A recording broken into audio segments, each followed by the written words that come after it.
The motion as amended passed.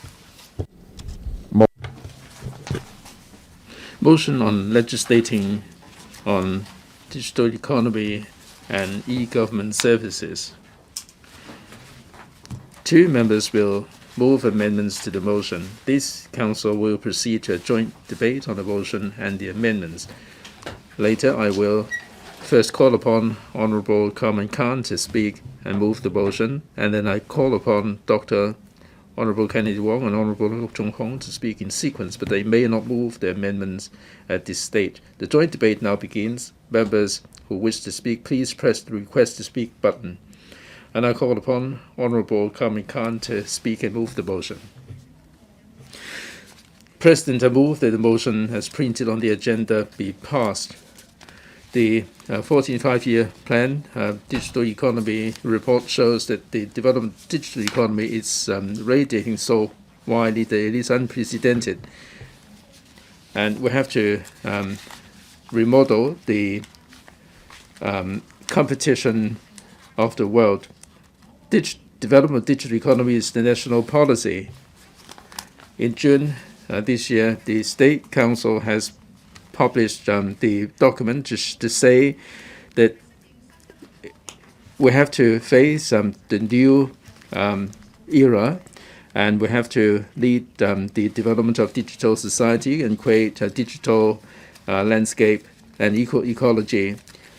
President, from this we can see that the creation of digital government or smart government or digital government, e-government, whatever you call it, we can use these terms interchangeably, and this is contributing to digital economy. The UN in 2020, a digital government report, says that to digitalize the government as part of the national plan to create a new government, this is consistent with the development of digital economy. During COVID, many jurisdictions are realizing the importance of digital government. In the 20th Party Congress report, we need the government to enhance the governance ability and to increase the impetus for growth, and the traditional mode will not be able to meet the needs of the development. The policy address talks about the creation of smart government, and we have to digitize the government. Mr. Sun said that in terms of innovation and technology, in terms of smart government, we do need to create innovation there. So this government agrees with the direction of this motion. But in terms of technology, we need to have the right legislation to build a smart government. To have one smart government, we need to have the empowering legislation. When creating e-government, the many jurisdictions have put in place clear legislative framework to achieve this. In the mainland, they have the right legislation to create e-government. They have the State Council directive. Government as a platform is or has also been introduced. They have the Digital Economy Act in the UK. In Singapore, they also have a blueprint. They are creating many different departments under one single e-government. So I think we have to be citizen-centric and technology-based and develop a smart government. And we have to make sure that data can be shared between departments to break down the barriers and also to drive the economic and social development. President, over the years, the SAR government has been promoting digital programs, but people get the impression that the government is lagging behind. I think the reason lies with the fact that the departments are really working on their own digitization programs.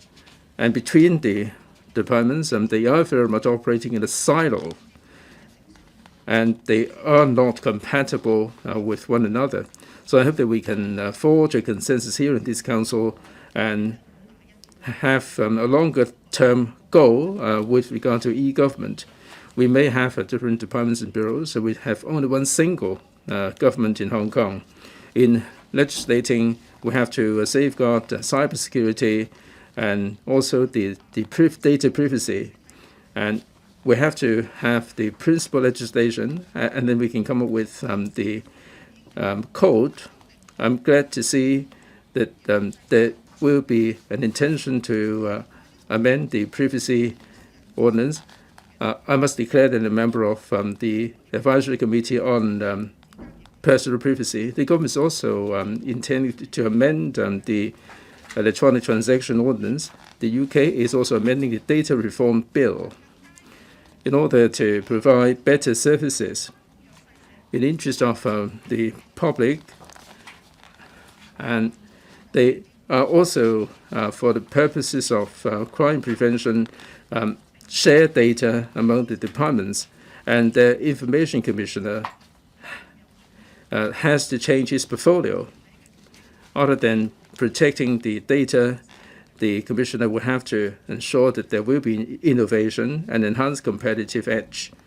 If the government subscribes to this idea, it should enact empowering legislation for this purpose. I'd like to turn now to digital economy. The 4 DBCD, AI, blockchain, cloud computing, and data, ABCD.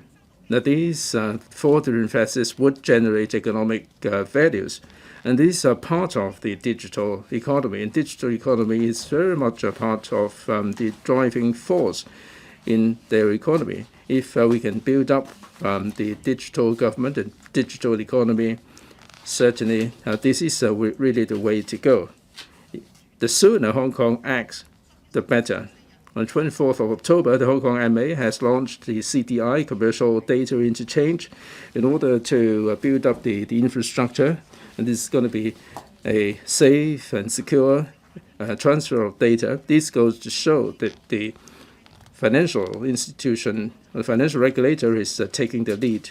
The Digital Economy Committee, headed up by the FS, is a good beginning. And this is contributing advice and formulate development plan. And this is also about the development of e-government. In the FS's blog page, in the Financial Week, they're going to have the FinTech declaration, and I hope that this will be conducive to the development of all the strategies and the legislation and policies. President, our mode of governance is suited to the past conventional mode of government, and we're dealing with NFT and the metaverse and all the other elements of the digital economy. We need to have the right empowering legislation. I think the Digital Economy Committee should consider this.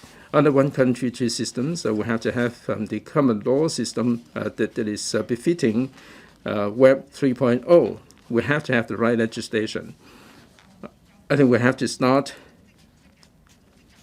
considering the system to facilitate the digital economy, the way the mode of transaction should be considered. Like the CE said, the government is there to strive for the better well-being for the public and to develop the economy. The development of digital economy to enhance the governance level, to facilitate business operation. The government will be able to achieve the purpose of one single government and empowering the economy. With these words, I hope the members will support my motion. I now propose a question to you that Ms. Carmen KAN's motion be passed. Dr. Kennedy Wong. Mr. President, in the Chief Executive's policy address, the government proposes to digitize government services within 2 years in order to build a smart government, and there will also be initiative to support the opening up of data. This is a timely debate. Digital economy is the latest global trend. I have been striving for the development of a digital economy so that we can have more sharing of data and provide impetus for development. For example, cross-border e-commerce development.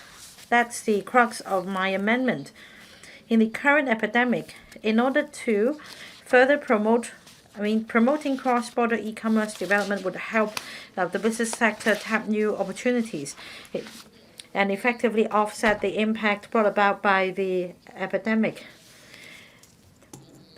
For the first 3 quarters of this year, a 3% growth was registered for the physical commodities, whereas for online platforms, 6%. That accounts for 25.7% of all sales in the mainland. That means every 4 pieces of goods sold, 1 would be sold through an online platform. This brings ample opportunities for young people and young entrepreneurs. As for e-government, we have I Am Smart in Hong Kong. But the development progress is slow. At the moment, the government is not fully digitized, and there is a lack of connectivity of the databases. We're lagging far behind other mainland cities. Take Guangdong province, they have an e-government system. It's at the provincial level for public officers to make use of this virtual office for public affairs. It also provides connection among the workflows of different procedures. It's a highly efficient platform. It also provides more convenient public services for residents in the Guangdong province. The government should draw on this experience and enhance connectivity among the databases held by government departments, and there should also be incentives to attract more service providers to open up data sharing so that we can build a data sharing platform for the sharing of big data and facilitate the flow of information. The government should also strive to connect our platform with the mainland platform. We should also remove obstacles to facilitating the flow of information so as to promote digital economy and e-commerce development. In July, the ITIB, the Secretary for Innovation and Technology Industry, responded to a member's question, and that the management of data will be improved. This within the government, this is a colossal project. I hope that the government will see to the implementation of this timetable so as to uphold the objective of facilitating innovation in the business sector and in the community. We should also improve legislation on, say, the use of personal data and improve the government's guidelines on cybersecurity. At the moment, the government is preparing for the enactment of legislation on protection of critical information infrastructure.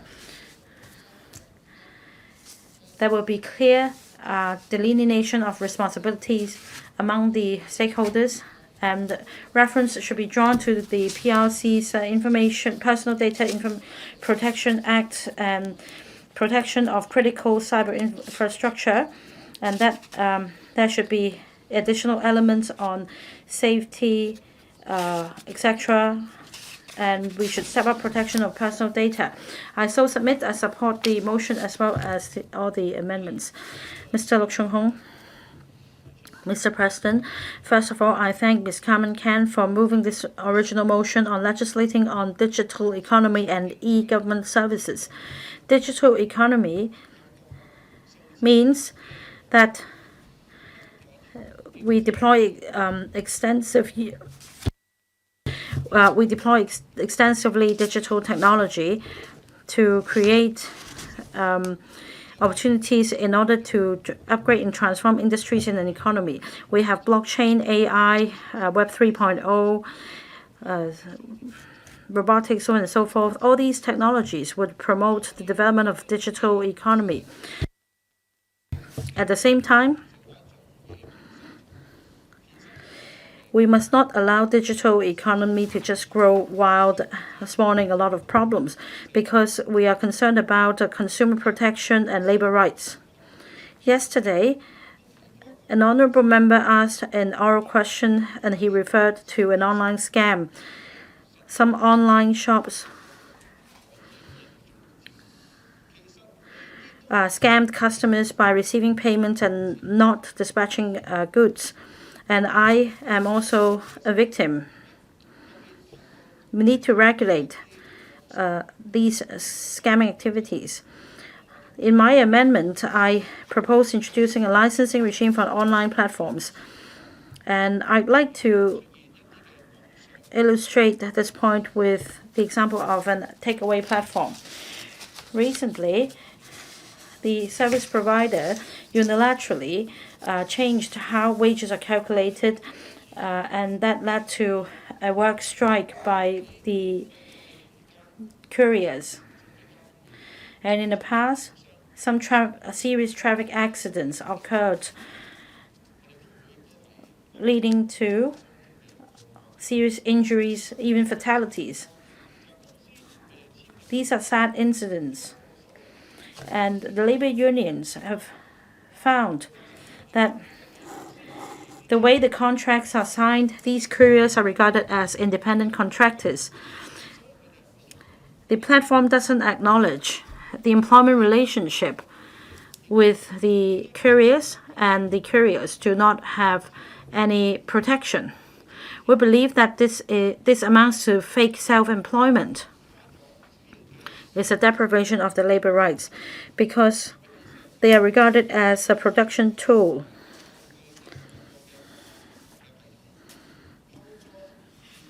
With the use of big data and data analytics, the takeaway platform controls how couriers work, such as the orders they take and how many orders they take, and that wages will be calculated according to the number of orders received. This is substantial control, and this should be regarded as an employment relationship. In fact, in the United States, recently there have been calls for employees working in the gig economy to be regarded as employees, not contractors. For food delivery platforms, couriers do not only earn tips and wages. The platform doesn't only take a share of the courier's tips and customers' payments. They also earn income by allowing advertisements. So employment relationships should be acknowledged, just like in Spain and the US, and there is legislation in these places in this regard. In the mainland, we have a different set of legislation. These platforms are required to take out insurance for the couriers that comes with different kinds of protection. In order to be an I&T center, we need to be mindful of these matters. That is why I say a licensing regime for online platforms should be introduced, and there should be adequate accident insurance and income security for platform workers so as to safeguard their labor rights. It is necessary to introduce a licensing regime. We have similar regimes for other industries, catering, entertainment, etc. And this is contributing to a large portion of our economy. Why is it left out of the regulatory regime? We need to keep up with the times and revamp the legislation. Secretary for Innovation, Technology and Industry. President, first of all, I'd like to Ms. Carmen KAN for moving the motion on legislating on digital economy and e-government services. I would also like to thank Dr. Kennedy Wong and Mr. Chung-hung for their amendments on promoting cross-boundary e-commerce development as well as protection of platform workers. In the 14th five-year plan, there was a mention of the acceleration of the development of digital economy. And in the 20th National Congress, President Xi also talked about strategies to strengthen the country using technology and talents, manpower, and that manpower technologies are prime resources, innovation is our prime drive, and to expedite the use of high-quality technology. And also improvement of innovation and technology system to enhance efficiency of talents, to enhance efficiency.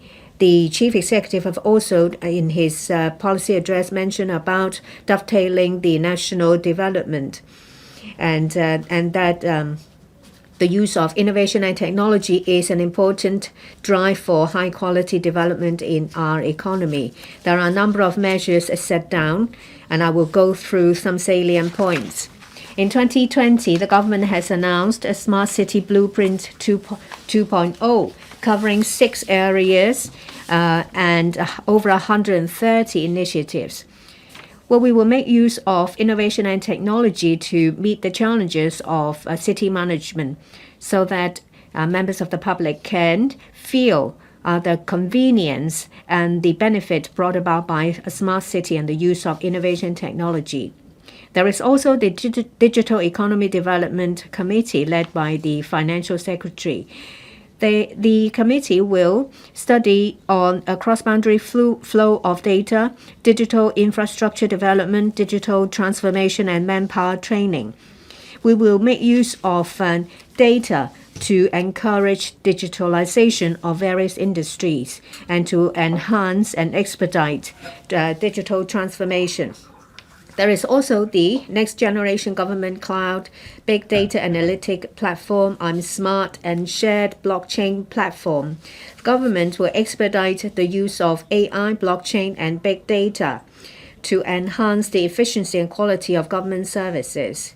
And this will also enhance the overall security of government network. We've also started the e-government audit program to cover electronic services of all bureaus and departments. We will come up with reform options. We will launch about 100 projects within 3 years. Currently, over 1.6 million people have registered under I Am Smart, which is a one-stop personal digital service. Members of the public may use of this single portal to connect with e-service of the government on over 220 services. In order to further facilitate its use, the government plans to fully use I Am Smart within 3 years to realize a single portal for online government services. The government also advocates the use of open data by departments and public organizations. Currently, on data.gov.Hong Kong, we have opened about 5,000 data sets covering transportation, facilities, as well as weather. In 2021, the utilization rate has reached 22 billion times. It's very popular.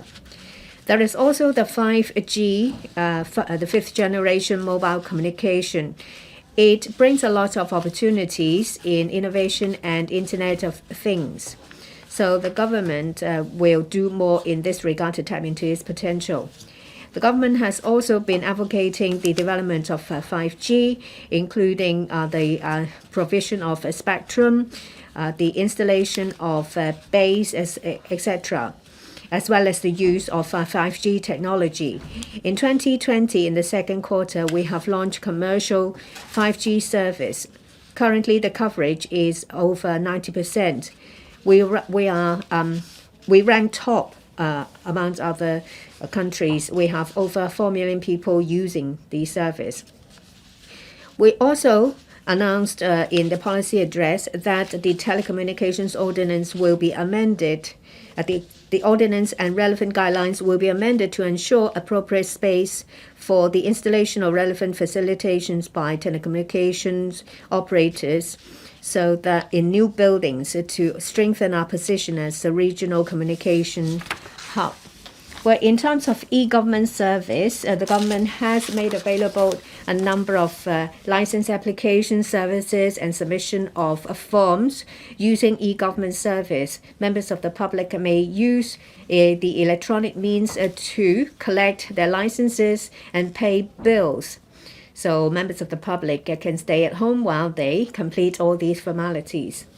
We will also promote to expedite the digitalization of government services to deal with, to address the restrictions on the law or its operation. That includes amendment to the Electronic Transaction Ordinance, covering the certain provisions as well as the principal legislation. We hope to complete our work within 2 years.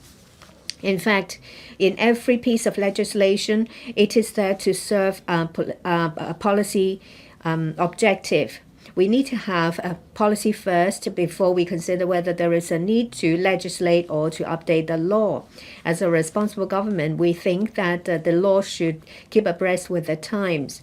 So policy bureaus will listen to views and consider various factors and base our decisions on the overall benefits of society before they decide whether current laws and policies should be updated and amended. If necessary, they will introduce legislative proposals to the Legco to ensure that these policies and laws will meet practical needs. Mr. Look and Mr. Wong have amended Ms. Kan's original motion. These amendments cover various areas, including fintech, e-commerce, innovation, and online platforms as well.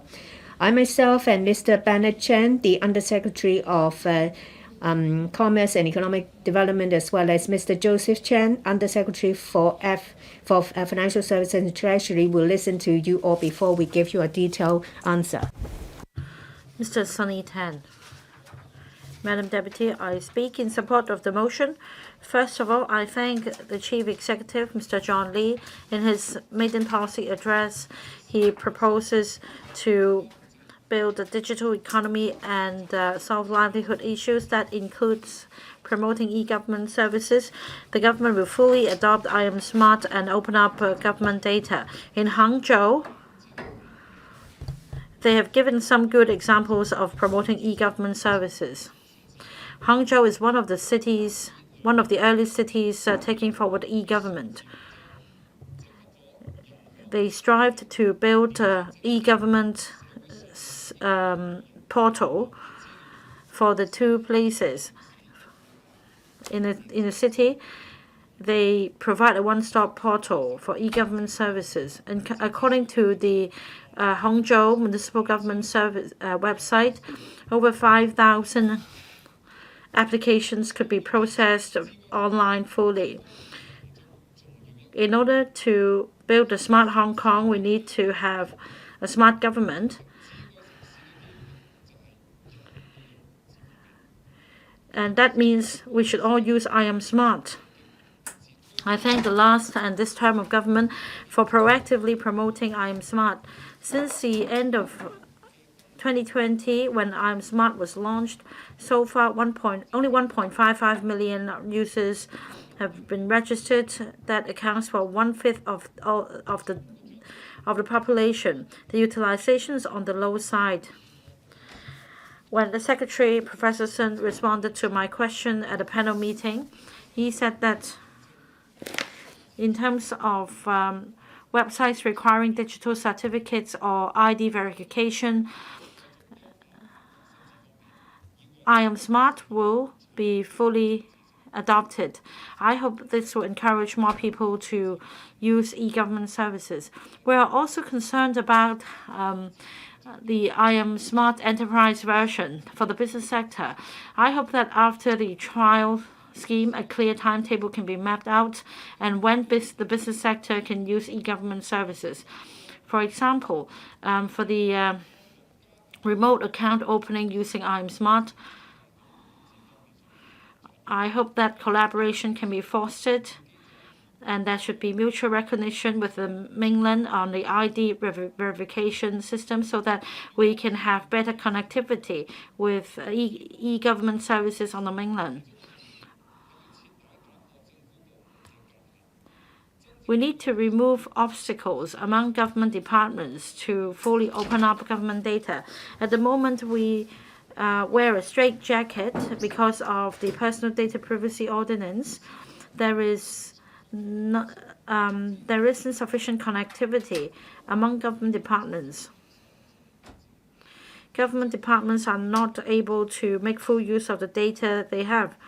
The commercial data exchange will be launched, and the government and the members of the public can authorize what types of data to be shared among government departments. I hope that the government will spare no effort in promoting e-government services and without compromising personal data privacy, obstacles can be removed so as to enhance connectivity of government databases so that we can truly create a smart Hong Kong. Mr. Chung-hung. I thank Mr. Carmen KAN for moving this motion. It's very meaningful. I support that. When it comes to e-government, we mean that there should be extensive use of technology within the government so as to enhance governance and to achieve social objectives. In many advanced economies, people can apply for registration of marriage, license renewals, etc. online without the need to queuing up at government offices. This also streamlines the government's work. And it is also necessary to enhance connectivity among databases. During the epidemic, we have found that many government departments do not have shared data, and this delays the government's anti-epidemic work. Now, in recent years, we have been promoting a smart government, but our progress leaves more to be desired. We're lagging behind Singapore and Japan. Even in Macau, they have enacted legislation to promote e-government. In order to be successful, we need to encourage more people to use e-government services. We need to have the trust of our people, because some people may be concerned about privacy as data can be shared among government departments. During the Black-Clad riots, because of the misleading fake news, many young people are deterred from using digital government services. Even for Leave Home Safe app, at its early stage, there were rumors that a Trojan horse was a Trojanware was hidden in the app that would trace the public's whereabouts. And in fact, 1.6 million users have registered to use I Am Smart, and many users find the service convenient. But we need to boost the usage rate. At the moment, it is not satisfactory. The government has made a lot of effort to establish trust among the people, whereas for a long time, young people have been receiving fake news and they have been misled. It will take a long time, but we must not wait any longer for the development of e-government services. Ms. Carmen KAN's motion said that we should legislate on digital economy and e-government services. And there are also examples showing that this is the international trend. The chief executive's goal is that within 2 years, the government services will be fully digitized, and within 3 years, I Am Smart will be fully adopted in the provision of digital services. There would also be a data exchange portal for members of the public to decide which data to be shared among government departments. We need active consent from members of the public to open up data sharing. This may pose a delay. Some people may think that if we are providing data to the government, it will be shared among government departments anyway. So what the fuss? And in fact, it hinges on personal data privacy. Drawing on overseas experience, under urgent circumstances, if it's for the public good or if it is necessary, data should be able to be shared among government departments. For more sensitive information such as criminal record, tax information, etc., they should be kept in silos, and more discussion should be carried out. Ms. Yong. Madam Deputy, I speak in support of the original motion, that is to legislate on digital economy and e-government services, and also all the amendments. Under the National 14th Five-Year Plan, the central government said that the value added the value added to digital economy would be accounting for 10%. Now, digital economy has accounted for 38.6% of the country's GDP. That is equivalent to 2 trillion RMB. Now, digital economy covers a wide range of areas, including the digital ecosystem, digital data collection, and so on, as well as analysis. It will enhance productivity, and also there is the deepening of the hardware in terms of the digital ecosystem.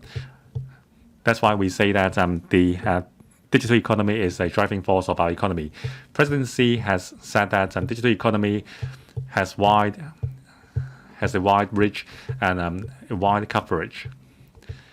It is the pivotal point of traditional and innovative economy. The National 20th Party Congress report also mentioned the importance to enhance deep integration between real and digital economy, and also enhance the development of a digital China. Now, according to the 14th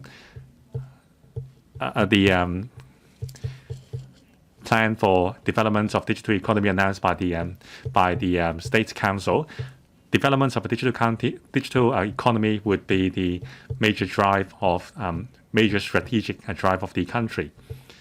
The country will press on in enhancing full digitalization of the economy and the government, and also promote integration between businesses and digital economy to enhance the digital infrastructure in Hong Kong, so as to offer a robust foundation for the country's economy. Now, with the better integration between real and digital economy, it is the global trend. However, our own legislation and regulatory system is not adapt to the changing times. The rapid development of digital giants would lead to monopoly, and it will also cause other ethic and moral issues.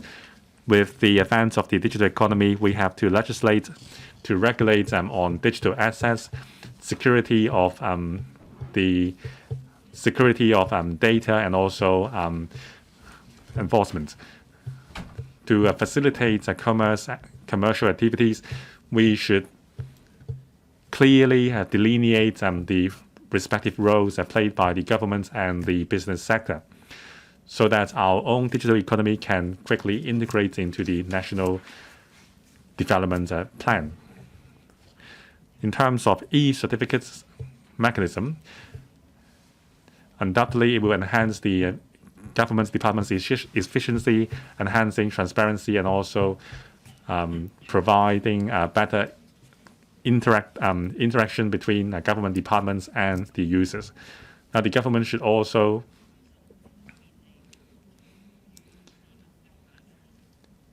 legislate to offer more transparency on e-certificates for members of the public, on smart legislation and smart contracts. We need to develop blockchain contracts and so on, so as to provide more certainty for users. The government has to legislate to ensure the security of the government's online infrastructure. There has to be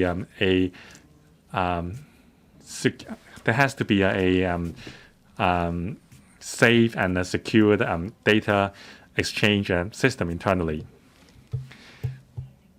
Now, with the government should adopt an open-minded approach in terms of regulating and also regulating data sharing in between departments. Thank you, Mr. Chancellor.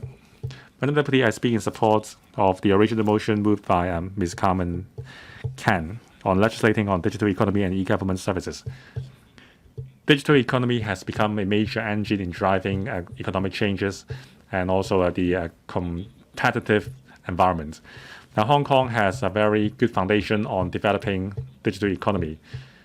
Yet, compared with the nation, we are still lagging behind in many areas. For some areas, we are only at an infant stage. With the continual integration between internet and the real economy, many members of the public have used online services, including online food delivery services. With the epidemic, the speed of transition to a digital economy has picked up speed. There have been more virtual banks and more virtual insurance companies established. Now, say, for example, e-payments and online payments, cloud, calculation, big data, blockchains, and also artificial intelligence, we still have a lot of room to pick up speed on development. By doing so, we can diversify our economy and provide a more drive for economic growth. Now, with the issuance of digital consumption vouchers, it has greatly sped up the adoption of digital economy or digital payment method by businesses, but it is not enough. On the mainland, Alipay and WeChat Pay and so on have become the major method of payment. The central government is actively exploring the possibility of eCNY. There are trial scheme in terms of issuing consumption vouchers through e-wallets. In Hong Kong, our disbursements of consumption vouchers are still limited to certain service providers. The e-Hong Kong dollar drive is still being studied, and there is no sight on the timetable. According to an AHK-UST survey, more than half of the interviewees would like to use e-HKD as a daily method of payment. We should really speed up the procedures and the process. We have a very robust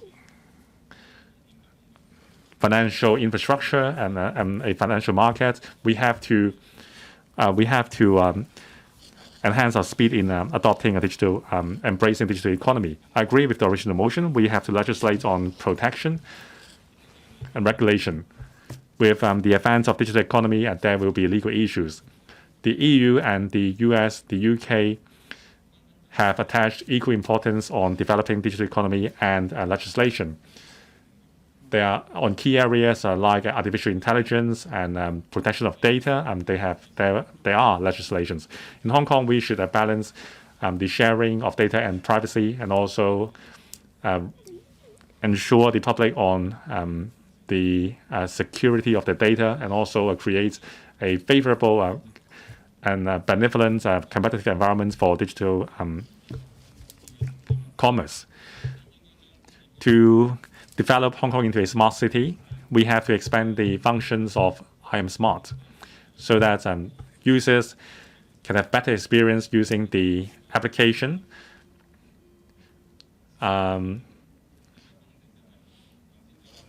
people should be able to apply for e-certificates under the one-stop platform. Under the PA, the Chief Executive has set a timetable on fully digitalizing the certifications and services of the government. I welcome these measures. I hope we can realize the aspiration of one government and one e-government. Thank you. Ms. Chen Yiming. Thank you, Madam Deputy. I thank Ms. Carmen KAN for moving this debate on legislating on digital economy and e-government services so that we can debate on the issue. I speak in support of the motion. I hope that after the passage of the motion, we can further enhance our digital economy and further enhance our competitiveness. Now, digital economy is a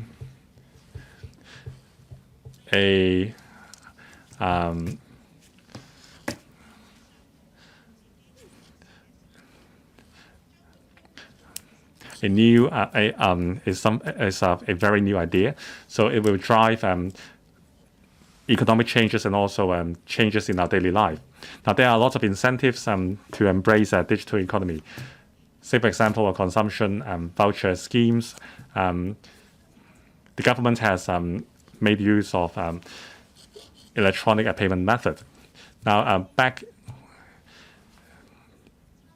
when under the 13th five-year plan, the nation has already set a strategy to develop a digital economy. Now, in the year 2021, digital economy already accounted for some 7% of the country's GDP. Now, there is a goal to expand the percentage of digital economy in the GDP to 10% by year 2025. Digital economy is going to be the mainstream after agricultural economy and industrial economy. That's why today's motion debate is very important. We have to ensure that there is long and sustained growth of digital economy in Hong Kong. Hong Kong is a highly advanced international financial center. Our strength is one country, two systems. We have the country at our back and also a very robust regulatory system. There is free flow of capital, and with our geographical advantages, it takes us to where we are. Hong Kong is the largest RMB offshore transaction center. We handle 75% of offshore RMB settlements. Now we are experiencing a sea changer in the globally. We have to play our role given by the country. As a result, we have to start planning ahead. Otherwise, we would lose our position as the leading offshore RMB center. Now, the Digital Economy Committee has been established under the leadership of the Financial Secretary. So besides advising the government on development of digital economy, there should only be a blueprint on the development of the digital economy. Time is running out. We have to be innovative in order not to lose out.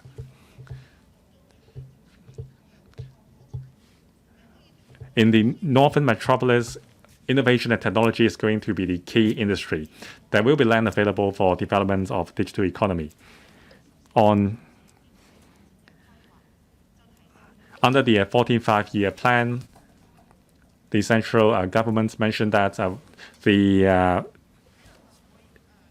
e-services as well as the digital economy should be accessible to more people. Now, the CEDB has established the trade single window. This is a very good tool in terms of daily certificates, applications, and so on. It is the aspiration of the public to be able to apply for different licenses and certificates via a one-stop platform. I hope the government can really make the government smart to facilitate the daily life of people. Thank you. Dr. Martinell. Madam Deputy, as information technology is rapidly developing, and also with the emerging of AI, blockchain, cloud computing, and data, data would or has already become an important element. Many jurisdictions are attaching importance to digital economy. They have rolled out measures and strategies to foster the healthy development of digital economy. In Hong Kong, in order to accelerate the digital economy development, the government has set up the Digital Economy Committee, and the Hong Kong SL government has launched a whole series of measures to promote e-government, like the new generation cloud computing, the use of blockchain, and also the introduction of the CDI, commercial data interchange.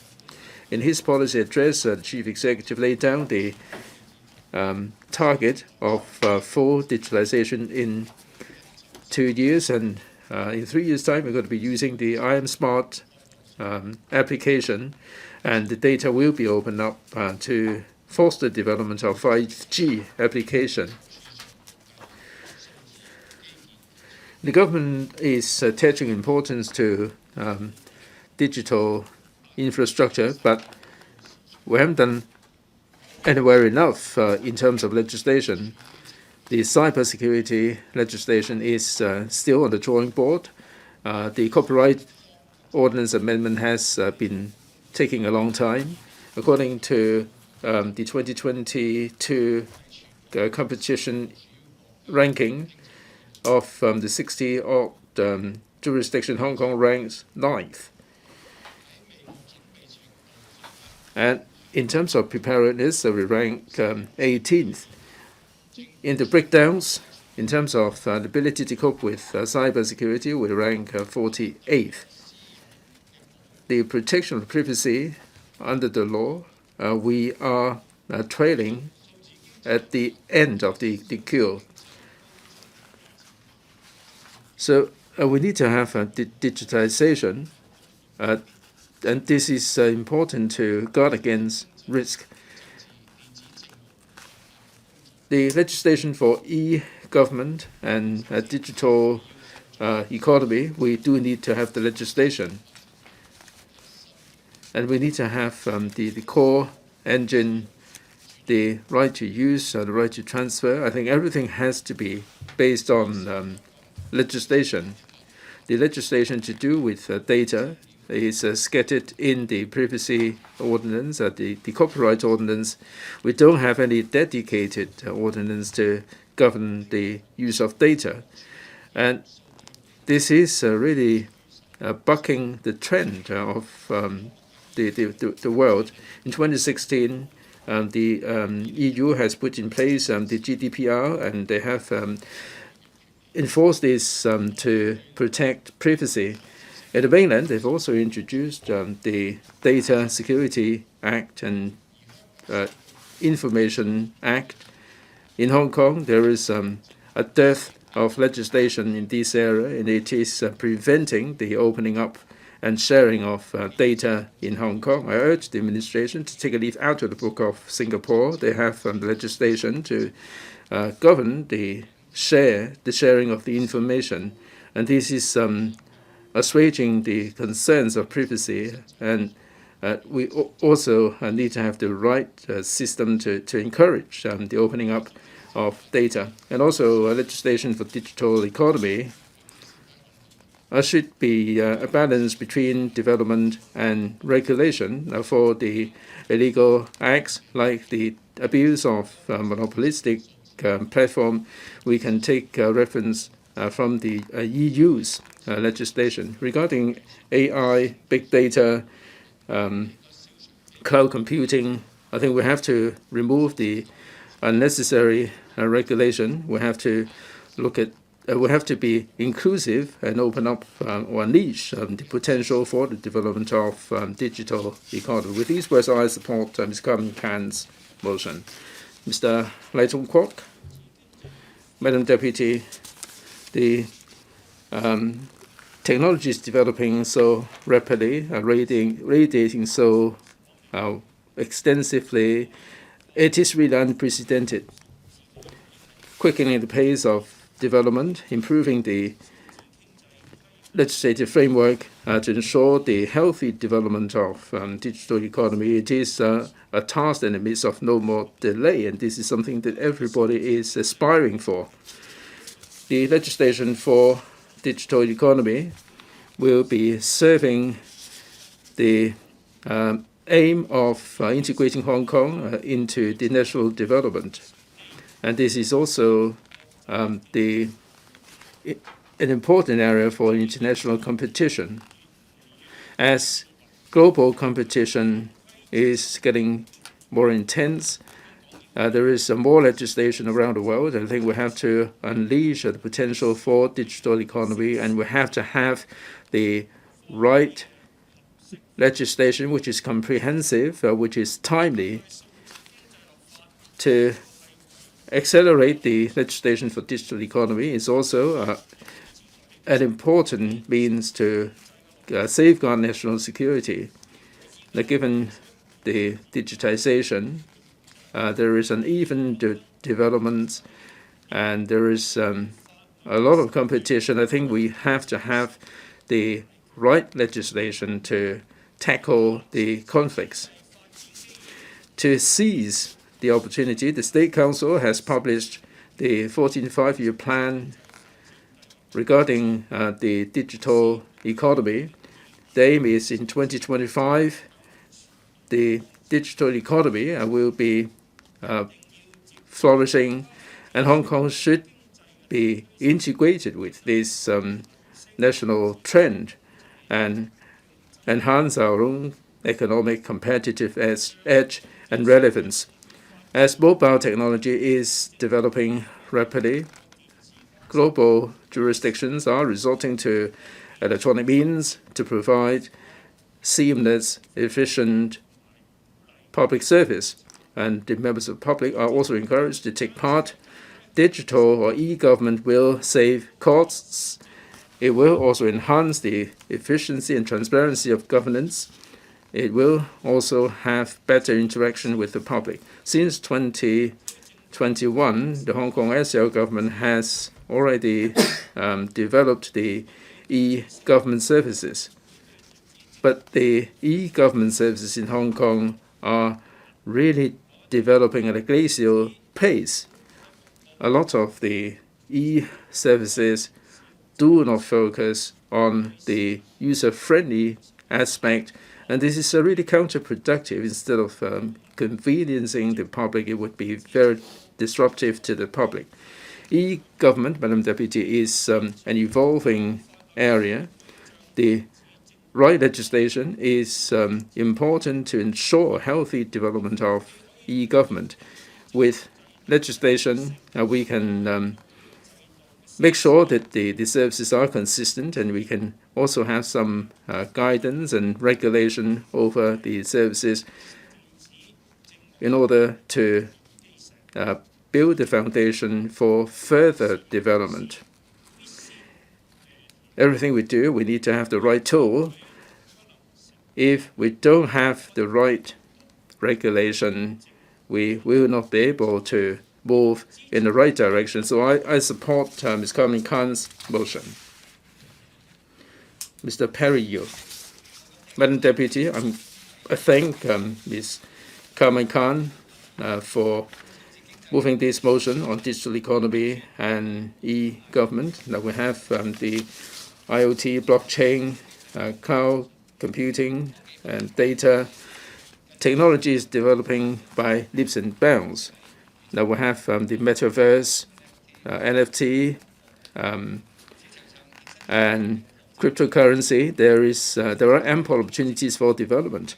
Digital economy is developing rapidly. It covers a broad spectrum of areas. If used properly, certainly it would be supporting the real economy. If we are navel-gazing and not seize the opportunity, then we will be falling behind our counterparts. The mainland has been developing this very, very rapidly. I think we can draw a lot of inspiration from the mainland. Since the 13th five-year plan, the CPG has made digital economy as the way to go.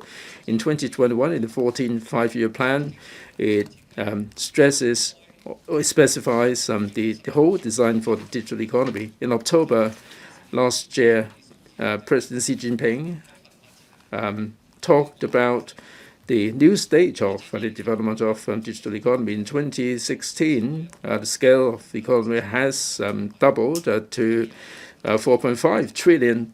And this is owing to the development of our digital economy. Whereas in Hong Kong, in terms of digital economy and e-government, we are really lagging far behind, and there is a lot of catching up to do. The government has introduced the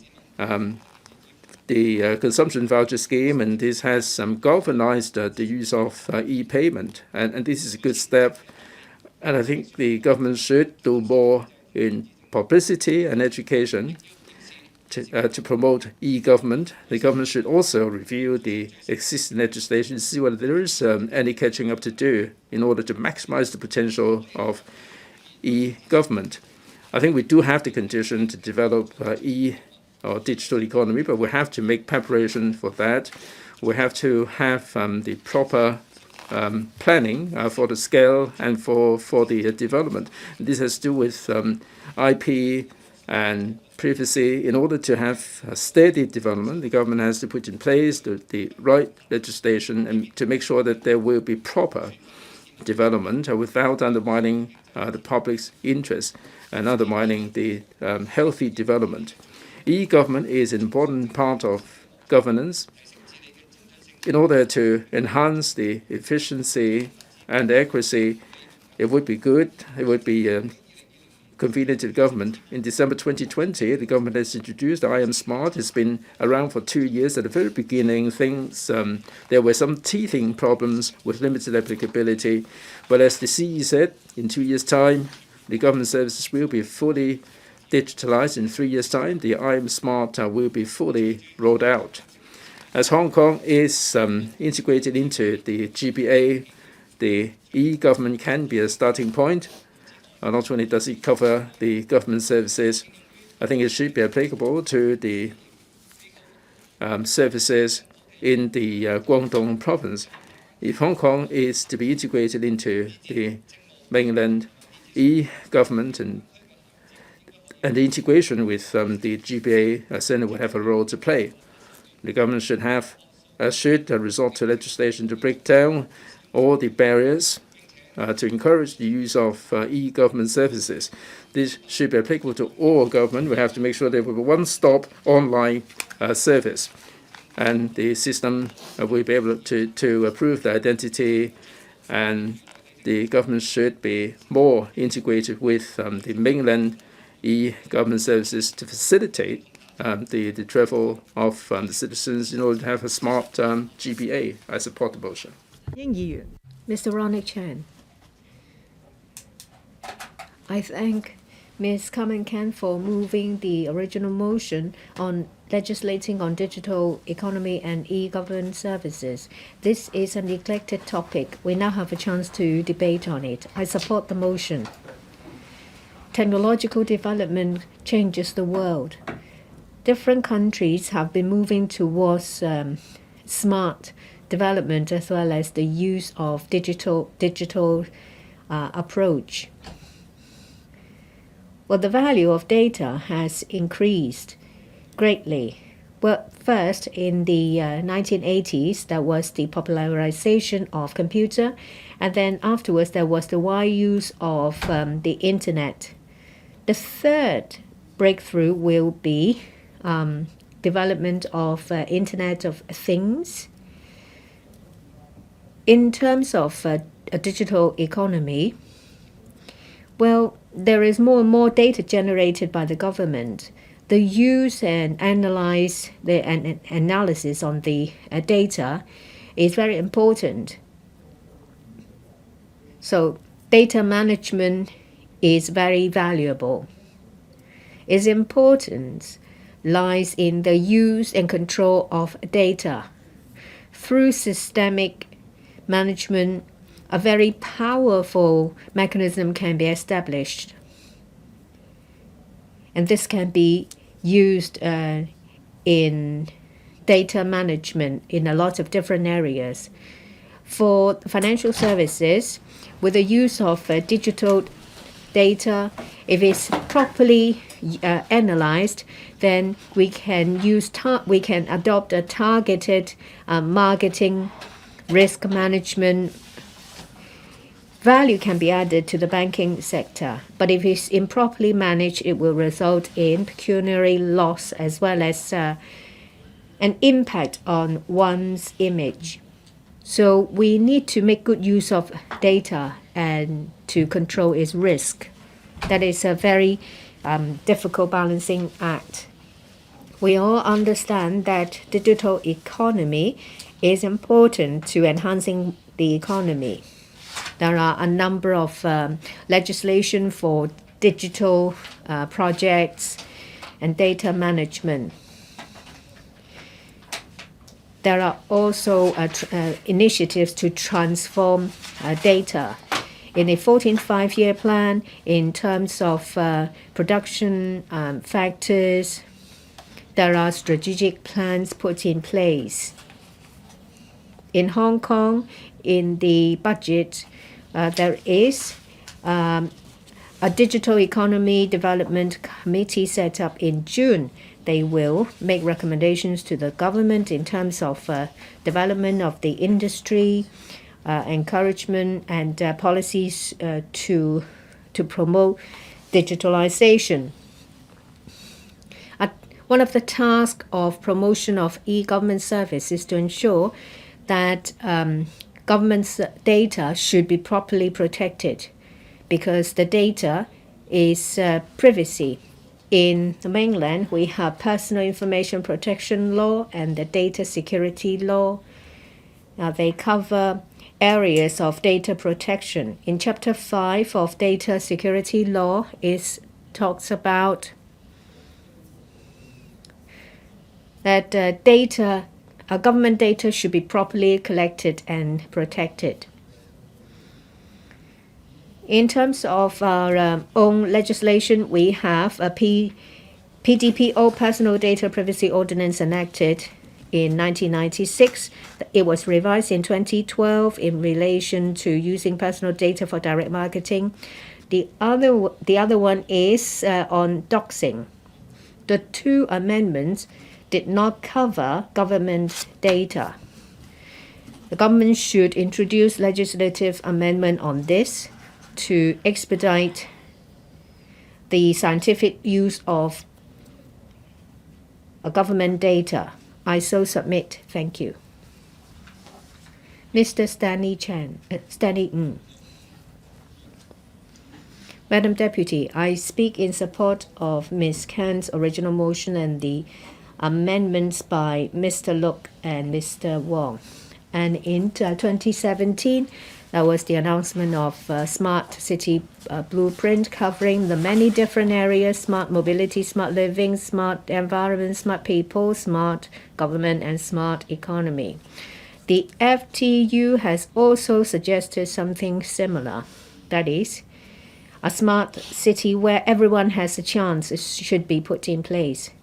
We need to make use of Internet of Things to stimulate productivity.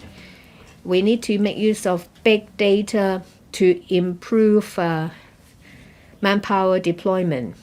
At the end of 2019, we had the epidemic, which greatly affected people's lives.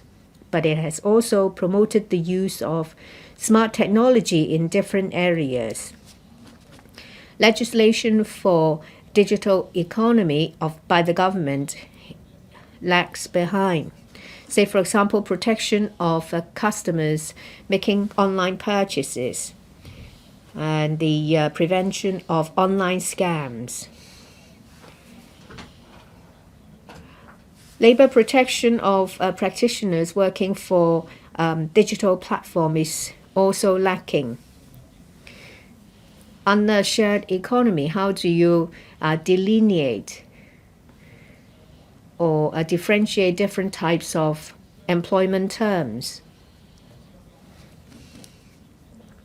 The government should put forward visionary proposals to help Hong Kong develop into a smart city. During the epidemic, a lot of civil servants work at home. Public services are affected. Most of the services are done by phone. Say, for example, for Stay Home Safe app.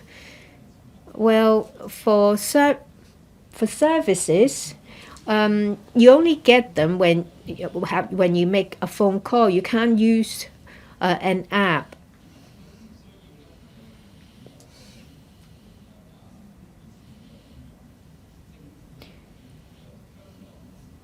Well, people come across the phone line being busy all the time. The government should make wider use of e-government service. In this regard, we should draw reference from the mainland. Technology should be used to provide remote, precise, and efficient e-government service. A farmer in a remote area can make use of the online government service to complete all the procedures without having to physically go to the office. Hong Kong's e-government service should catch up. We now have I Am Smart,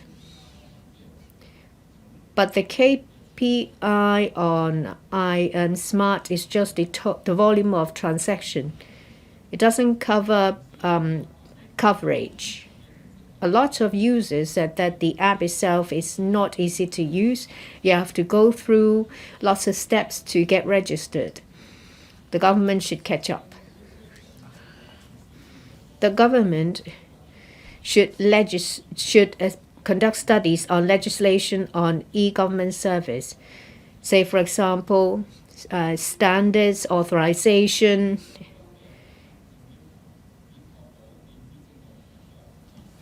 They should also take a review of the requirements. They should also study on better protection for workers so that it will be a smart city where opportunities are there for everyone. Mr. Chen Siu-hung. Thank you, Madam Deputy. I first of all would like to thank Ms. Kan for moving the motion on legislating on digital economy and e-government services. This is a vision. This is a motion with a vision. I strongly support the motion itself. I think that legislating on digital economy and e-government service is essential. As we all know, that digital economy is an important drive for the economy. It's also one of the key areas for development by a mother country. Under the relevant research institute, in 2021, the scale of digital economy reaches $4.5 billion, which is about 40% of the GDP. The State Council announced a plan for development of digital economy under the 14th five-year plan. It is now a strategic plan. The development will be deepened. This is a new stage. As you can see, that development of the digital economy on the mainland is rapid. If we are to integrate international economy, we have to pick up a pace to develop our digital economy. The government should, as soon as possible, legislate on digital economy and e-government service to pave a sound foundation for future development. The lack of legislation dampens the development of digital economy and e-government service. I'm sure that everyone has an experience in relation to the use of Leave Home Safe. A balance cannot be struck between protection of privacy and tracking of confirmed cases. There are civil servants who told me that at the beginning of the epidemic, a lot of civil servants working at home could not work because civil servants could not use their home computer to connect to the government network. And data amongst different government departments are not interchangeable. So our e-government service seriously lag behind mainland cities. We should put in place good data infrastructure and infrastructure for cloud computing. We need to have the hard work. Otherwise, we will not be able to realize good e-government service. With the development of digital economy, we see new models of operation, and there will be problems, say, for example, monopoly. The current regulatory regime is not enough to meet the needs. So legislating on digital economy and e-government service should be expedited. The government should not lose any more time. They should legislate. As to how we can legislate on digital economy and e-government service, we should move along the directions of security.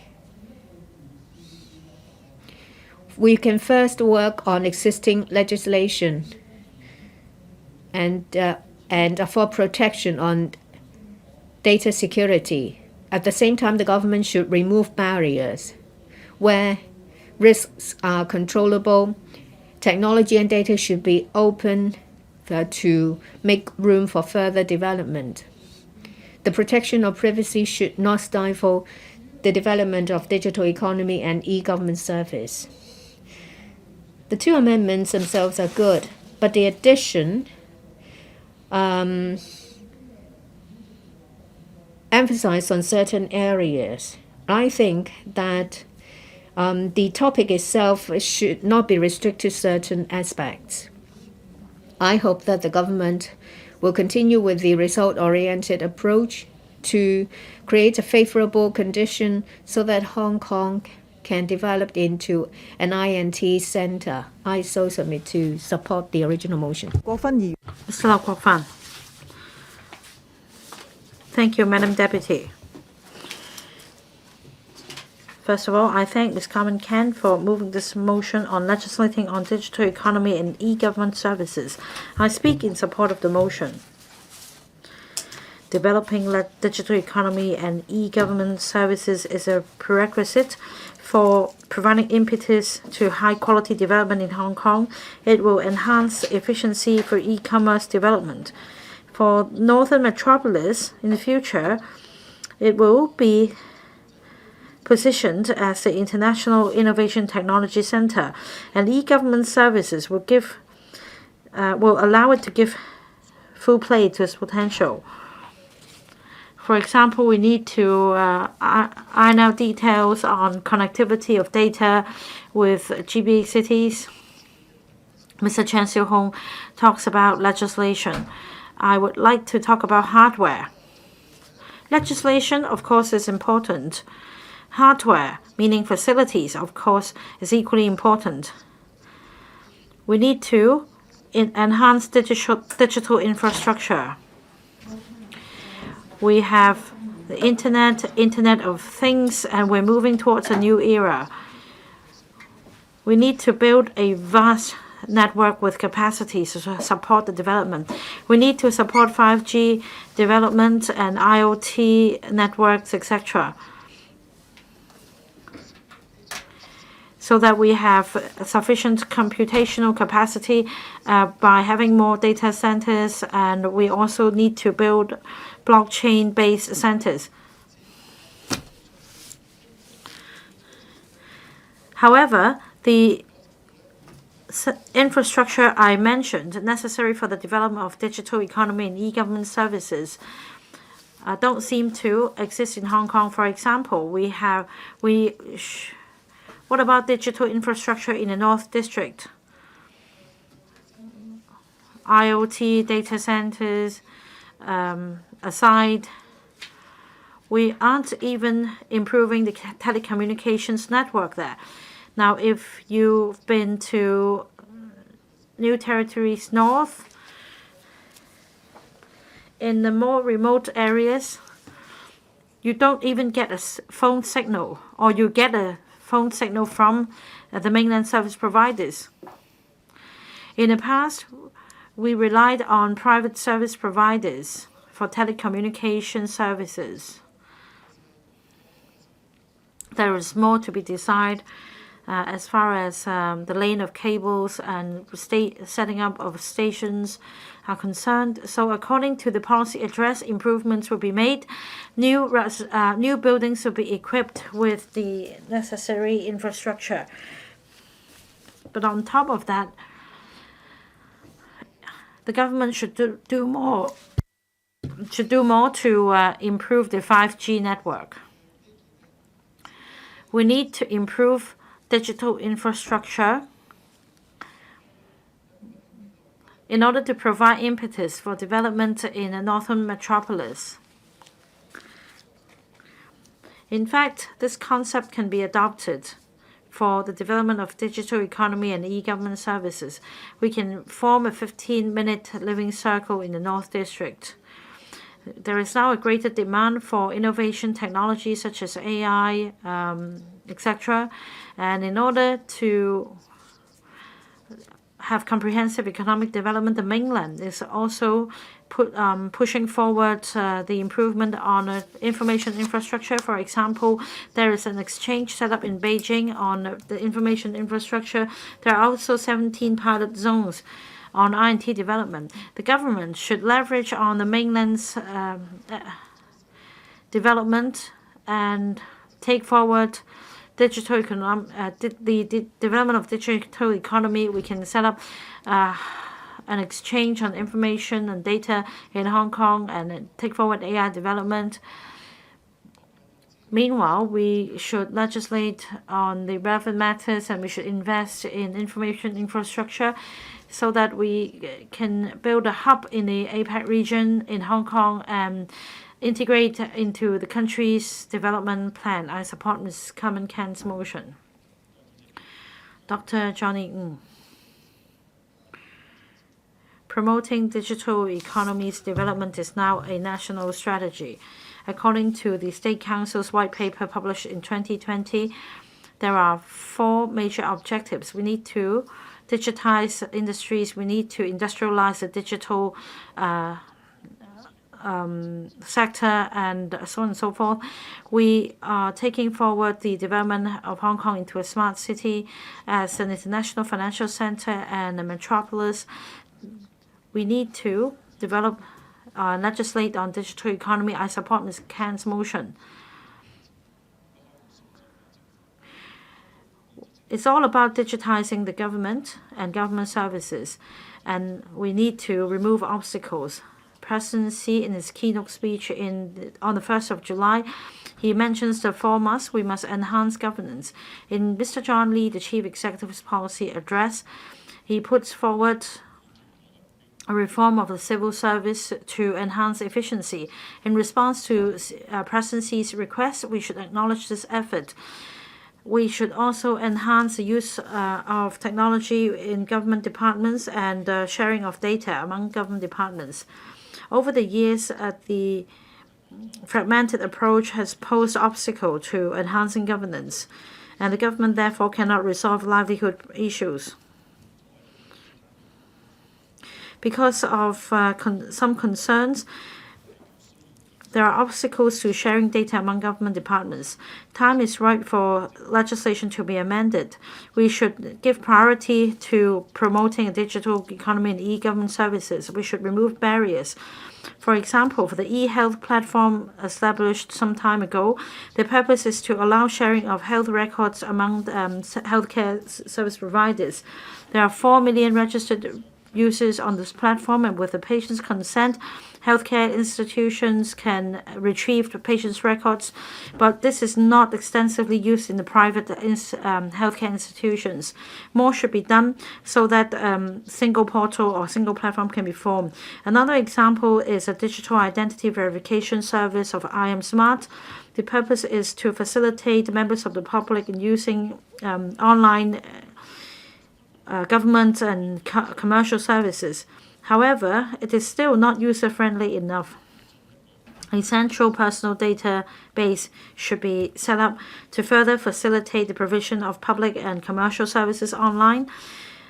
There should be sharing of data among government departments to save the effort of providing information every time. All in all, we need to enhance the top-level design of the government to further digitize government services. For example, authorization should be given for effective use of user data to avoid duplication of efforts.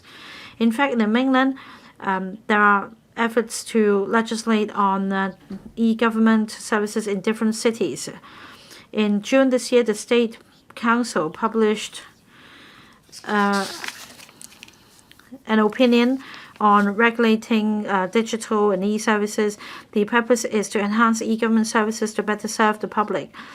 In other countries, there are also examples on the promotion of digital economy and e-government services. Say for Singapore, legislative framework was put in place years ago to address privacy concerns. In 2018, an act was enacted to clarify the circumstances under which a government department could share sensitive information with another government department for the purpose of enhancing public service. Penalties are also introduced, and the Act proves to be a solution to addressing privacy concerns.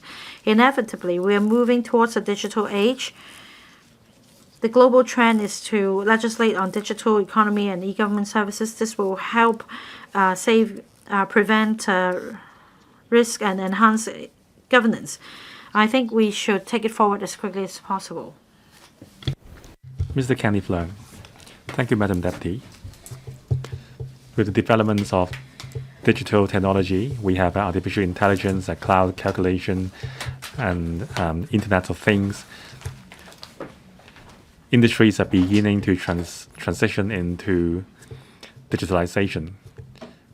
We have to seize the opportunities brought about by new wave of industrial revolution and the advance of digital technology to create room for young people's career development. I speak in support of the original motion. The new economic model relies on the support of a strong talent pool. Have we prepared our youth to embrace the developments of digital economy? From we have to ensure that our education, our curriculum is keeping abreast with time so that we can continue to develop digital talent. In primary and secondary school curriculum, we have to promote a STEM education. There are a lot of measures under this policy address. And also we have to enhance investments in technology education in university. Innovative models should be introduced to enhance the proactiveness and efficiency of learning. New technologies can be adopted to develop a more personalized curriculum for students to cater for their personal interests. We should also nurture an audience base for the future digital economy. On facilitation of commerce, we have to employ the e-certificate service to enhance the efficiency. I think it is quite disappointing as it is. When young people and other sports lovers want to book a venue to play badminton, well, when they are able to gain access to the website, all the sites have been booked by scalpers. Well, this is just the tip of the iceberg. The government's target is to fully embrace e-certificate service in 2 years' time, and also enhance the government's e-services in 3 years' time. Well, this is not just about creating several government apps. if they are not embraced by the people. Now, there is an app called the Government One-Stop Portal. The only function of this portal is to show you a list of all the government apps available, and then it will take you to the downloading page. In other words, it is just an app for you to download another app. Now, I have heard some very appropriate metaphors when people comment on the government's regulation approach. It is like hiring a security guard to ensure that the other security guard is not slacking off. Referring to the development plan for digital economy during the 14th five-year period in January, one of the targets is to enhance the service, the quality of public digital services. We have to break the barriers between departments and facilitate sharing of data among departments, so that there can be in-depth integration between departments and for governance enhancement. We should allow members of the public to have access to all government services on a single platform. People are very concerned about privacy and also data security. The government should address the issue carefully and legislate to give confidence to people and young people. Thank you. Mr. Yim Kong. President, I'm grateful for Ms. Khan for moving this motion. Under the 14th five-year plan, the central government has clearly delineated the 8 centers role to be played by Hong Kong. The Hong Kong SAR should drive its economic growth with digital economy. There will also be the upgrading of industries, developing an e-government service platform is also a very important foundation for our international financial status. In December 2020, the Smart City Blueprint 2.0 was delivered, incorporating a series of measures on how the government is going to smarten up. In terms of digital economy, the blueprints only mentioned reviewing the existing legislation and regulations to remove barriers to develop a digital economy and innovation. Other than that, there is no mentioning on how the governments would legislate to support the development of digital economy and e-government services. Now, in the future, digital currency and NFT ecosystems will be the mainstay. AR, VR, MR, blockchain. The integration of these new technologies with the real economy is maturing. Metaverse is already on the scene. Legislating on digital economy and e-government services would provide the necessary safeguard for the development of these technologies, and they are also the critical foundation where the Smart City Blueprint 2.0 should be built on.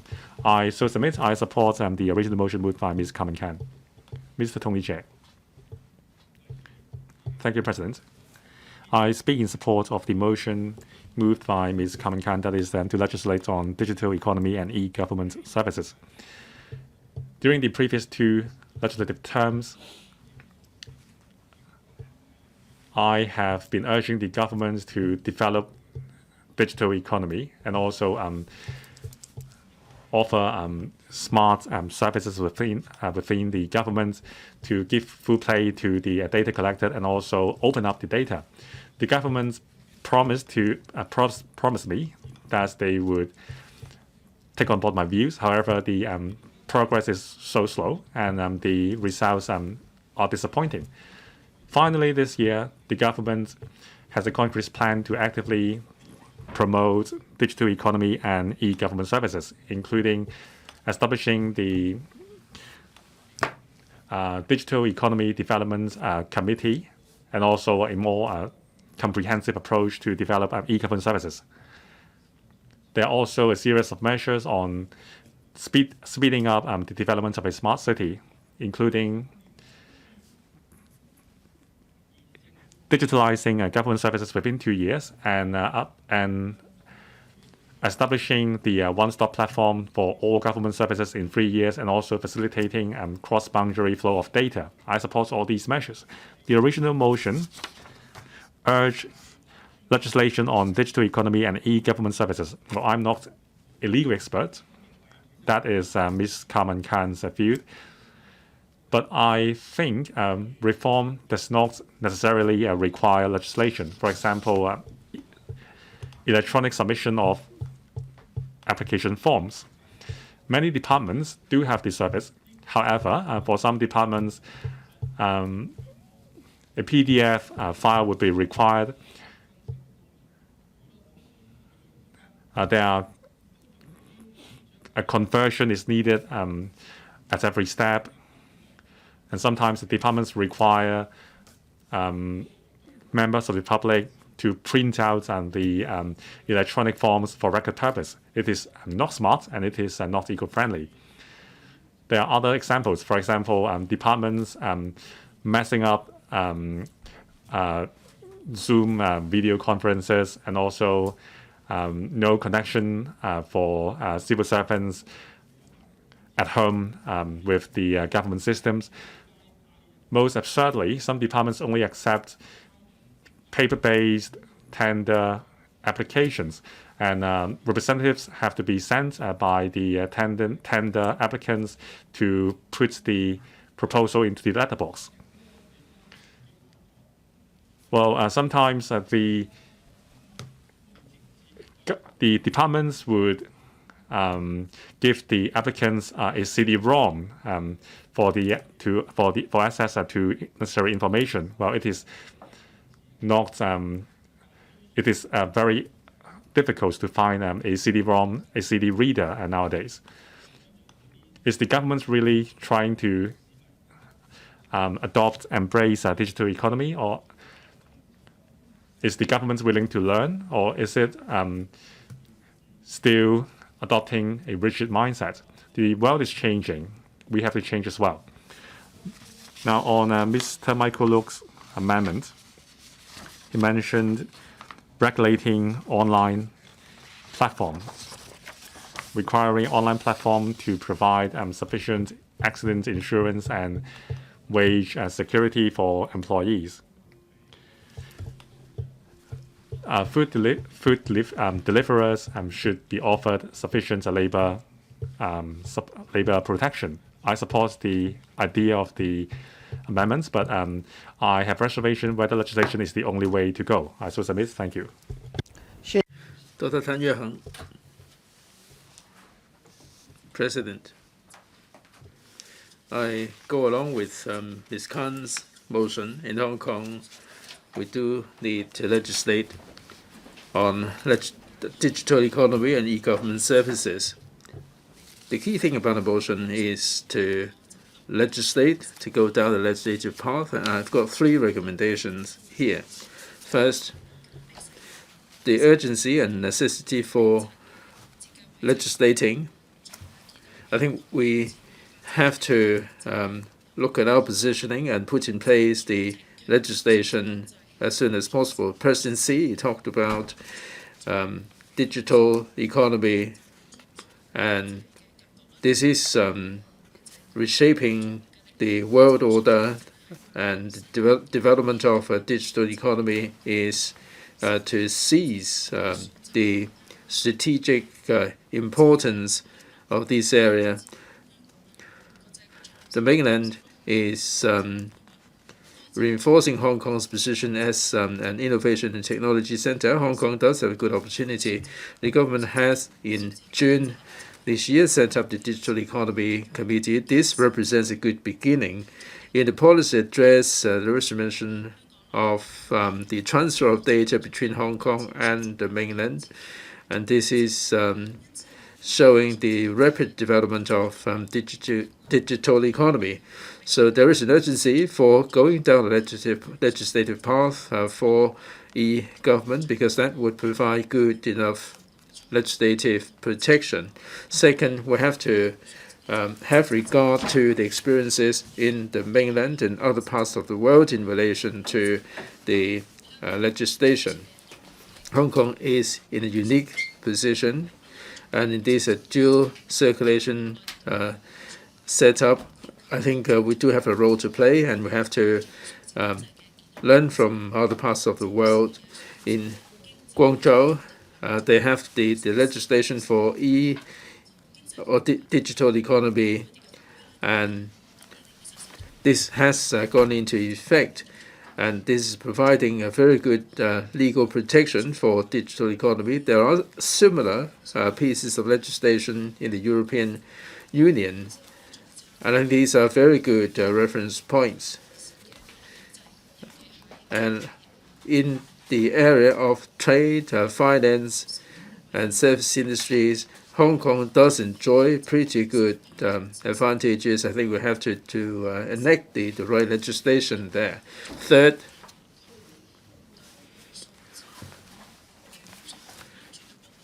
we ought to do something about the protection of personal data, and this is part of the effort to upgrade the governance.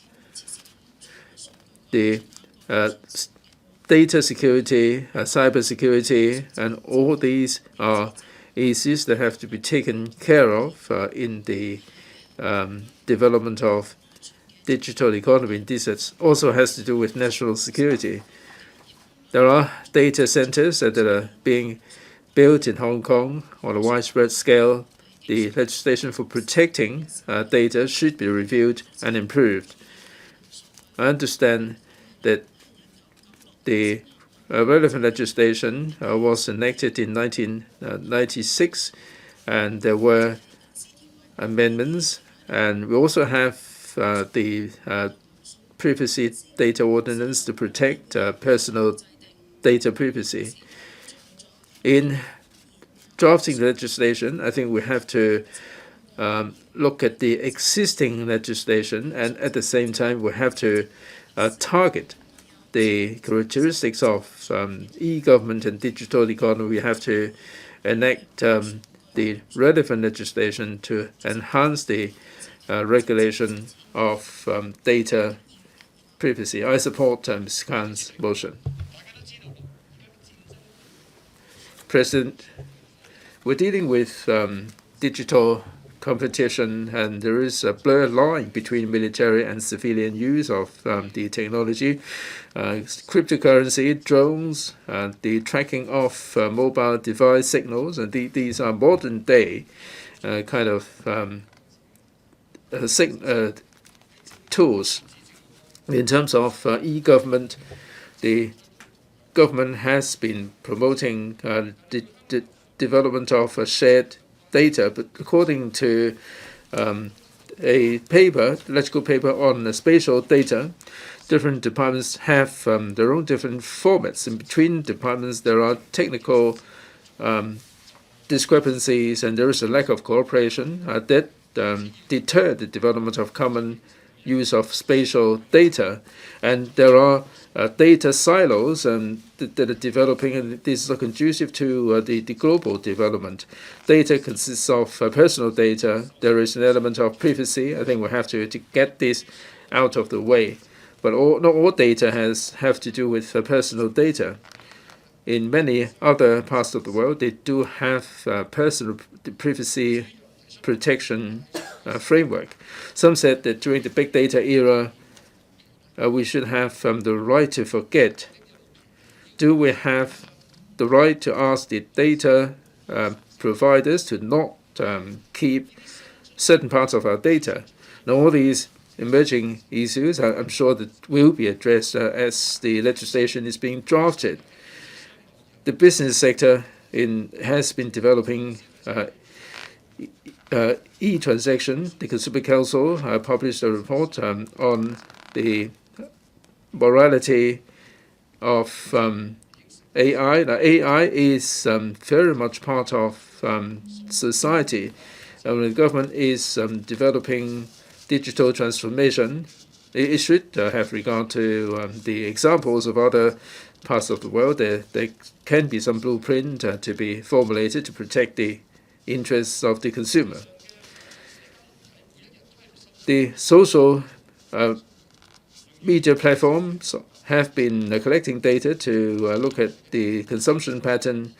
The government has a widespread service network, and we have to have data governance to govern different policies, and this has proved to be very effective. Now, while promoting digital economy and e-government, the government should do a good job in legislating. The government should learn from the previous mistake of starting strong and not taking forward or following the matter through. That we ought to have good governance. We ought to enhance our governance capability, and I think we have to do a lot of catching up in data policy. We must have the legislation to harness the potential of big data, and with data governance, we can create a better future for Hong Kong. This is the way we should face the future. Thank you. Mr. Frankie Yik, President, with technological development and the extensive use of internet, cloud computing, the blockchain, AI, and so on, the digitization certainly would deliver a lot of changes to society. In order to cope with the changes, I think the government should have regard to the prevailing situation and amend the legislation. President Xi repeatedly said that we have to have better, stronger digital economy because this is the strategic choice in the new digital world. We have to have the engine. The State Council has published the Digital Economy Plan in the context of the 14th Five-Year Plan. In 2025, it would be flourishing. And in the plan, the mainland supports Hong Kong in being developed into a innovation and technology center. The government should tap into this opportunity and develop in this direction. I welcome the TLB's intention to computerize the renewal of license. There are 800,000 vehicles that have to be renewed in their licenses, and we tend to see long queues outside the transport departments, and people are really seething with anger. And because of the opening of the borders around the world, and there is an upsurge in the number of people seeking the international license, and long queues are forming outside the transport department. And I think we can also avoid crowd gathering and preventing the spread of the virus. If we digitalize all these government services, it would be enhancing access to government services, and all the bureaucratic red tape can be removed. E-commerce is part of digital economy. This breaks down the spatial and time constraint. It can spread really extensively. In 2022, it is said that the mainland is a market with huge potential for e-commerce. As the dual regulation is being developed, I'm sure that the online purchase market will certainly be further developed, and the logistics sector will be strengthened, and this will buttress Hong Kong's position as a maritime and aviation center. The Liberal Party is in support of the amendment moved by Mr. Kennedy Wong regarding the development of e-commerce. I hope that the government will consolidate the single window system. And I hope that this can be linked up with the single window in the mainland to become the regional platform. The government should also encourage the logistics sector to move in the direction of smart operation, and we should also have a smart port to enhance the efficiency. As to Mr. Michael Locke's amendment, this is actually similar to what he proposed on the 25th of August when he moved a motion to protect the interest of the platform workers. We objected to this motion. We also object to this motion. Thank you. Mr. Andrew Lam. President, first of all, I'd like to thank Ms. Kan for moving the motion on legislating on digital economy and e-government services. Well, the media is very concerned about development of digital economy and e-government services. E-government services is very important. The development of a smart city is the trend, and e-government service is an important part. This will improve efficiency. In 2017, the Smart City Blueprint was promulgated. It covers over 130 items. It also mentions about enhanced cooperation amongst Hong Kong, Macau, and Guangdong. We already have an adequate structure. In 2020, we have commercial 5G, and there is a good coverage of internet use. But relying solely on hardware will not guarantee success. In order to become a livable smart city, we have to do more. It's very difficult, even within the government, for shared data. Government departments have their own data bank, but because of legislative restriction, the data is used within the government. So when it comes to handling cross-departmental matters, these departments become silos. They can't work together to make decisions. For private companies, it's a more complicated issue. I think the Census and Statistics Department should be turned into a big data department, and the department is responsible for coordinating data collected by departments. I agree that we should legislate for standards of use and management of data. When it comes to data, we think about personal privacy. There should be regulation. In some other jurisdictions, we have seen reform. In Singapore, UK, and EU, there are various acts to regulate the use of data. Government may share information under specific circumstances. This will enhance confidence, which is conducive to the development of a smart city. Smart city is a new form. Can we use the same set of legislation on digital economy? Is it sufficient in regulation? Say, for example, we have to change the law to authorize legal status of Hong Kong dollar. For things like NFT, it's a new trend of investment. It has attracted attention, but it's very volatile and it's decentralized. So there are risks. And these risks could be used by undesirable elements. If we legislate and regulate, then it will boost confidence in the use of development of digital economy. The government talked about development of digital economy. If we are to move along the development of a smart city, then we need to promote sharing of data while regulating its use. We have to guard against illegal use of data. Digital economy and e-government service covers many different areas. Today we talk about legislation.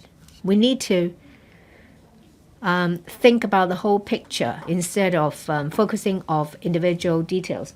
I'll support the original motion, but not the 2 amendments I shall submit. Mr. Jeffrey Lam. Thank you, President.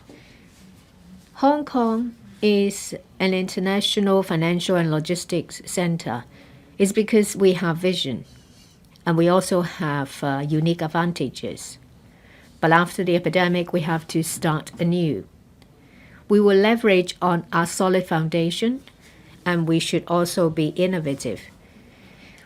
We have to actively participate in the 14th five-year plan and in the dual circulation economy.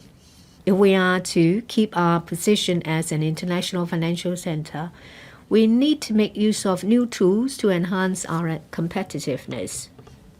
Our country wants Hong Kong to continue to become a super connector. We have to strengthen our inherent advantages.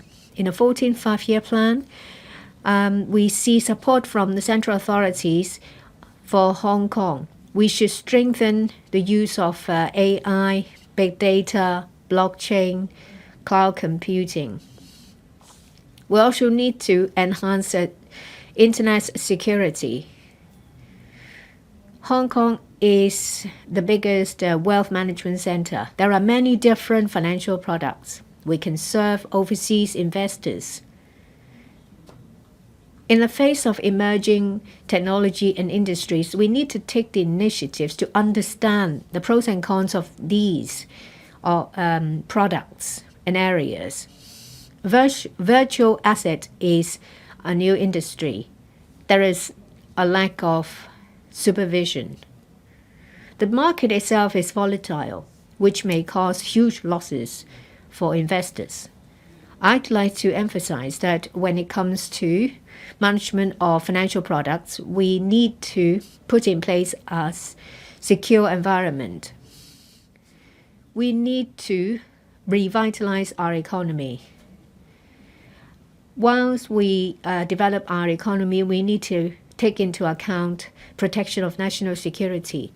I suggest that the Hong Kong MA, the Monetary Authority, should study the views of stable coins to make sure that our regulatory regime will be in line with the international practice, taking into account Hong Kong's situation.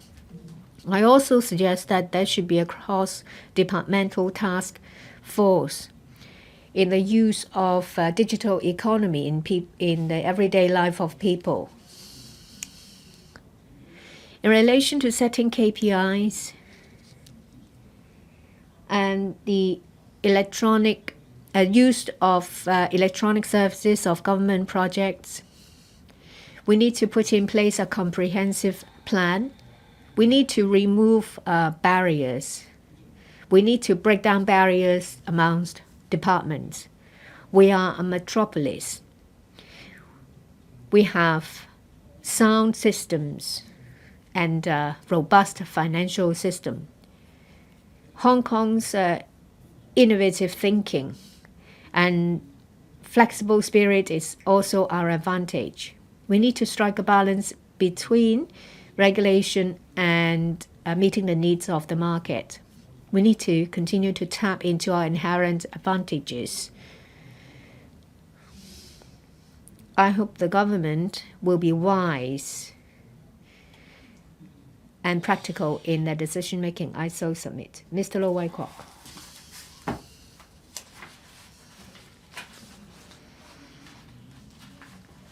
Well, I thank Ms. Kan for the motion and the other members for the amendments. This is to legislate on digital economy and e-government services to enhance governance effectiveness and bring convenience to businesses and members of the public. I support that. For digital economy and e-government services, make use of data and communications using online platforms to provide services or products. Our country actively developed a digital economy and e-government service. This forms part of the 14th five-year plan. The plan talks about development of digital economy and to make use of digitalization to transform governance and to improve people's lives. We should put in place corresponding policies and initiatives. Digital economy covers Internet of Things, big data, blockchain, cloud computing, and AI.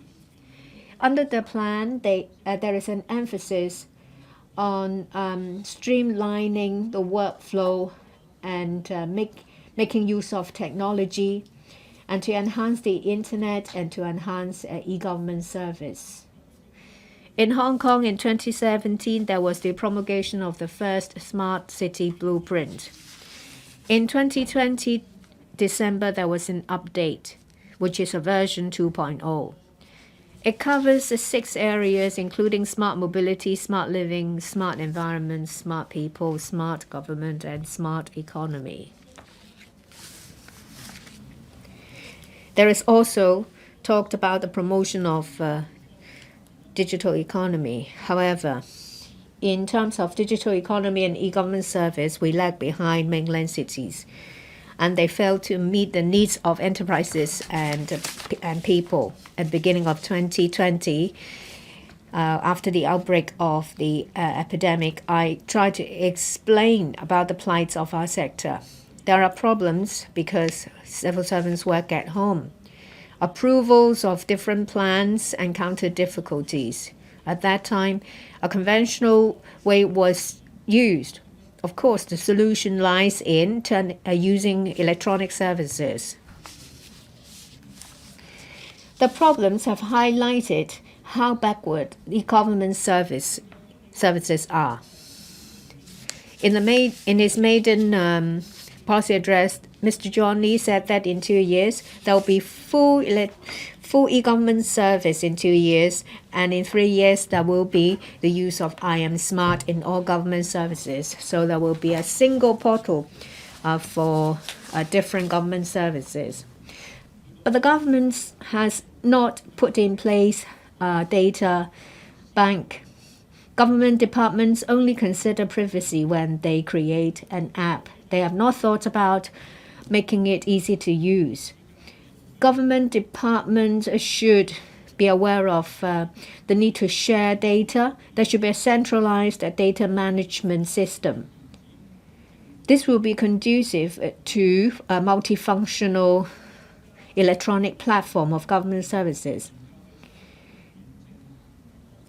The identification authentication amongst Hong Kong, Macau, and Guangdong should be put in place.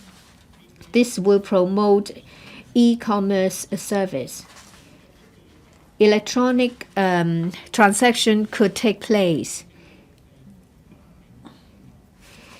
So government service can be done under a single portal. Mr. Lok talked about sufficient accident insurance and income security for platform workers. I think we should leave it to the employers and the employees to work things out. You should not, without good reason, legislate. I so submit. Mr. Robert Lee. Thank you, Mr. President. I thank Ms. Carmen KAN for moving this motion on legislating on digital economy and e-government services.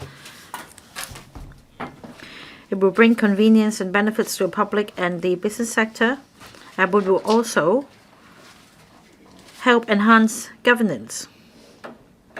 Digital economy covers e-commerce, internet, financial services, blockchain, artificial intelligence, covering emerging industries and R&D industries. This will help expedite the upgrading and transformation of industries, and it is therefore necessary to enact laws that keep pace with the times, especially on legislating on digital economy. I'd like to propose 3 focuses. First, data security online. Second, personal data privacy protection. And 3, providing a level playing field. When there is sufficient research on the 3 areas, Legislation should be enacted on the three fronts so that a mechanism can be set up for the orderly and healthy development of a digital economy. As for e-government services, in recent years, the government has actively promoted the sharing of data among government departments and for the departments to go digital. I'm glad to hear, according to the policy address, that within 2 years the government services will be fully digitized, and within 3 years, I Am Smart will be fully adopted so as to realize a single portal for online government services. Recently, the Hong Kong Monetary Authority launched the Commercial Data Interchange (CDI) to allow exchange of commercial data among in the business sector, so as to streamline certain procedures, such as approving loans. Virtual asset service providers licensing regime is close to the heart of the financial services sector. A piece of legislation be enacted in this regard, and on different occasions, I've urged the government to consider the following. In order to protect protect investors, there should not be any restrictions on investment, and regulations should be put in place for coordination and sharing of data. The government should also actively explore the exchange and sharing of data across the boundary to create synergy for the development of Hong Kong and GBA. Mr. Peter Shiu. Digital economy is a global trend. In recent years, the Hong Kong SAR government has been actively taking forward development of a digital economy and e-government services. According to the latest policy address, the government proposes to build a smart government, open up data, and expand the 5G network. Together with e-commerce development and different forms of e-payment, all these have contributed to expediting the development of a digital economy. Today's motion is about enacting laws that keep pace with the times, and that should be continuous improvement. I support Ms. Carmen KAN. Dr. Kennedy Wong has moved an amendment. In terms of legislating on digital economy and e-government services, it is for Hong Kong to enhance its role as an international trade center and to promote cross-border e-commerce development. I support that as well. As for Mr. Chung-hung's amendment, I'm afraid I can't agree. Mr. Luk's addition to the motion is that, for example, there should be a licensing regime for online platforms and requiring online platform operators to provide adequate accident insurance and income security for platform workers, and set out clearly in the contract the rights, interests, and protection enjoyed by platform workers, so on and so forth. Mr. Michael Luk's amendment involves the rights and obligations of platform workers in the gig economy. In fact, at the panel on manpower meeting, I had a discussion with the FTU members. First, on accident insurance. As I mentioned at the manpower panel meeting, for couriers of takeaway food, if they use their own motorcycles to deliver food, and if the vehicle is not registered, it's really complex if they have an accident leading to injuries. The government should clarify the position and step up publicity and promotion for the sake of public safety as well as the safety of platform workers. On labor rights, there are suggestions that these platform workers are under fake self-employment and they should enjoy labor rights as a proper employee, such as paid annual leave, sick leave, and severance payment, long service payment, etc. However, one should also bear in mind that these platform workers opt for this mode of self-employment to be more autonomous. They do not want to be bound by a fixed mode of work and fixed working hours. They simply choose to work for these platforms for more income and for more flexibility. as there is no employment relationship between the platform operators and workers. If these platform workers also enjoy labor employees' rights, it's unfair. After all, if we legislate according to what Mr. Lok said, ultimately, this would mean a transfer of costs onto consumers. Or, simply put, some platform operators may just simply cut the wages of platform workers, hence the recent work strike. We should respect the choice made by platform workers. As for those advocating labor rights, such as Mr. Michael Lok, my suggestion is for him to conduct a questionnaire survey for these platform workers. You should ask them whether they would like to be employees of the platforms or if they would like to remain to be self-employed. So you need to be careful before making these legislative proposals. Mr. Kenneth Lau.